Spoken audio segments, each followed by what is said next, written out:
भर में संसार और सार शब्द जाने बिना कोई न उतरी सिपा। उस सार शब्द को जानना है। जितने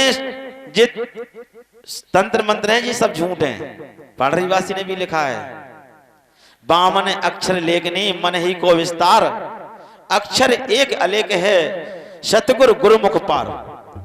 वो अक्षर केवल गुरुमुख को मिलता है। अगर आपको कोई तंत्र मंत्र बताता है तो आप उसको झूठा गुरु समझो कि कन फुक्का गुरु बहुत हैं, भूख भरे सब कान और खुद नरक में जाते हैं संग लें जिजमान। इसलिए सार को समझो। वो सार शब्द क्या है? वो शब्द सर्वव्यापी शब्द है। वो हर जगह है। वो यहां भी हो रहा है, वो वहां भी हो रहा है, पानी में डूबक लगाओ उसमें भी हो रहा है। उस शब्द को गुरु महाराज जनाते हैं, उस शब्द से आपकी सुरत को जोड़ते हैं। वही सच्चा ज्ञान है, यही सहज मार्ग है। उस ज्ञान को जानने के बाद भी अगर जीव भ्रम में पड़ता है मानव, तो वो बहुत बड़ी गलती कर रहा है। वो शब्द, ये शब्द दो प्रकार के होते हैं। एक वर्णात्मक शब्द होता है जो आ से लेके ज्ञा तक होता है, उनमें परमात्मा का नाम नहीं है। एक होता है धुनात्मक, धुन आत्मक, जो लिखने में नहीं आता है। महाराज जी ने लिखा है, लेखन में जो आवे राम नाम नहीं सोए, जो प्रकाशक सबक को ताय प्रकाश है कोई। जो सबको प्रकाश कर रहा है उसको कौन प्रकाश कर सकता है? इसलिए जे 52 अक्षर में जो आते हैं वो राम नाम नहीं है। कबीर साहब ने भी कहा है, कोट नाम संसार में तिन से मुक्ति ना होए, वो आद नाम जो गुप्त है बूझे बिरला कोई। उस नाम को जानो। जब आपकी सुरती उस शब्द से जुड़ जाएगी, फिर आप कहीं भी हो वो शब्द आपको बराबर सुनाई देगा।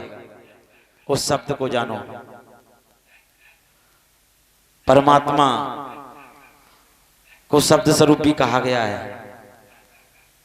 शब्दे धरती, शब्दे आकाश, शब्दे शब्द भया प्रकाश, सारी सृष्टि शब्द के आगे कहे नानक, शब्द घटे घट पाछे। यानी कि हर घट में वो शब्द हो रहा है। जानेगा कोई जानन हारा। जिसको पूर्ण सदगुरु मिल जाएंगे, आज आप उस शब्द को सब जानते हैं, मगर फिर भी क्या होता है, भ्रम बस यहां से छोड़ के वहां चले गए, यहां नहीं मिला, वहां उसका नामदान ले लिया, इसका नाम ले। क्यों भटक रहे हो? आप सही मुकाम पर आ गए हो। तंत्र मंत्र वाले बहुत हैं, अपने आंखों से देखो। ये प्रैक्टिकल ज्ञान है, ये ज्ञान प्रैक्टिकल है, वैज्ञानिक ज्ञान है। जब तक आप प्रैक्टिकल नहीं करोगे तो उस शब्द को नहीं जान पाओगे। सतगुरुदेव भगवान तो आपको जब उपदेश देते हैं उसी दिन आपको शब्द से जोड़ देते हैं। इसीलिए भ्रम में ना पड़े। एक राजा थे, उनके एक प्रश्न पैदा हुए कि परमात्मा कहाँ है और करता क्या है और मिलेगा कैसे। 3 प्रश्न हुए। राज दरबार लगा था, सबसे पूछा, बड़े बड़े विद्वान आए, अपने अपने तरीका से सबने समझाया, मगर राजा को संतुष्टि नहीं हुई। काफी दिन हो गए। एक बार राजा बाग में सैर करने के लिए गए। मंत्री और सेनापति संग थे, तो वहां पर उन्होंने पूछा, हे सेनापति, आप तो बहुत ज्ञानी हैं। और सेनापति बोले, नहीं महामंत्री, महाराज जी मैं ज्ञानी नहीं हूं, और जो महामंत्री हैं ये ज्ञानी हैं, मैं तो सिर्फ सेना का नेतृत्व करता हूं, इस ज्ञान यान के बारे में मैं क्या जानूं। तो महामंत्री से कहा, महामंत्री आप बताएं, आप भी ज्ञानी हैं। महामंत्री बोले, हाँ मैं ज्ञानी हूं। तो आप बताओ, परमात्मा कहाँ रहता है और कैसे मिलेगा और करता क्या है। और 7 दिन की आपको मोहलत है। 7 दिन तक अगर आपने जवाब नहीं दिया तो आपको फांसी की सजा बोल दी जाएगी। इतनी कह के सब घर चले गए। अब महामंत्री प्रश्न है कि परमात्मा कहाँ रहता है, और दूसरा है वो करता क्या है और मिलेगा कैसे। ये 3 प्रश्न हैं। तो नौकर बोला महाराज चिंता की कोई बात नहीं है, आप ये कह देना कि इनका जवाब तो हमारा नौकर ही दे देगा, आप खाना खाएं आराम से, सुबह राज दरबार में चलेंगे। सुबह हुई पर महामंत्री को कहाँ नींद आती है। बोले वो नौकर जवाब दे पाएगा कि नहीं दे पाएगा। जब पहुंचे दरबार में तो राजा ने देखा कि महामंत्री जवाब लेके आए हमारा कि महाराज इन आपके प्रश्नों का जवाब मैं क्या, मेरा नौकर ही दे देगा। राजा बोले मुझे क्या है, नौकर दे या आप दो, जवाब तो मुझे चाहिए, नहीं दोनों की फांसी हो जाएगी।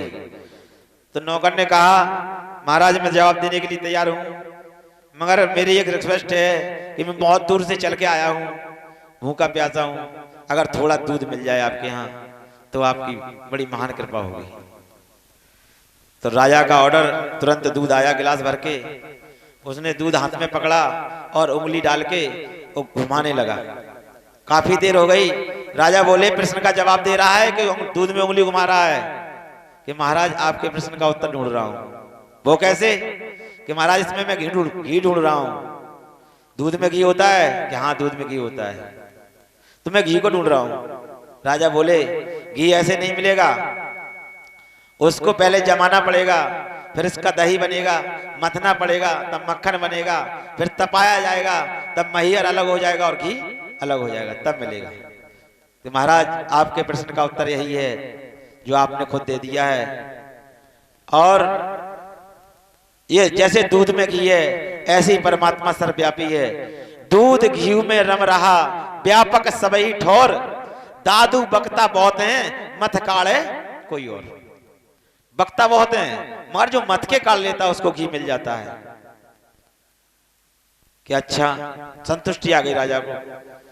और इसका तरीका क्या है? घी का तरीका निकालने का तो मैं जानता हूं, मगर ये परमात्मा का तरीका क्या है? तो नौकर बोला वो किसी संत की शरण में जाओगे तब वो तरीका आपको बताएगा। कि आप जानते हो उस तरीके को? कि अफसोस मैं जानता हूं, तो आप बताओगे? मैं भी बता दूंगा। तो नौकर बोला अब आपका तीसरा प्रश्न रह गया है, वो करता क्या है? तो महाराज मैं आपके 2 प्रश्नों का जवाब दे चुका हूं और आप संतुष्ट भी हो गए। आप प्रश्न कर रहे हैं, मैं उत्तर दे रहा हूं। मेरा अधिकार है कि मैं सिंहासन में बैठूं, आज आप नीचे खड़े हो, तो आपके तीसरे प्रश्न का भी जवाब दूंगा। तो वो जिज्ञासु था तो उतर के नीचे खड़ा हो गया और नौकर सिंहासन पर बैठ गया और थोड़ी देर बैठा रहा। तो राजा बोले भाई तीसरे प्रश्न का उत्तर दे। तो नौकर कहता है अब भी तुमको नहीं दिख रहा है? वो क्या करता है? वो राजा से रंग और रंग से राजा करता है। आज तुम रंग हो और मैं राजा हूं, उसका यही काम है। बोलिए सतगुरुदेव भगवान की। इसलिए 2 बोल रहे देखो, ख्वाहिश कुछ ऐसी करो कि जिंदगी नूर हो जाए। ख्वाहिश कुछ ऐसी करो कि जिंदगी नूर हो जाए। चाहत ऐसी करो कि मुश्किलें दूर हो जाए। प्रार्थना में वो दर्द पैदा करो कि सतगुरु सर पे हाथ धरने पर मजबूर हो जाए। बोलिए सतगुरुदेव भगवान की। बोल जयकारा।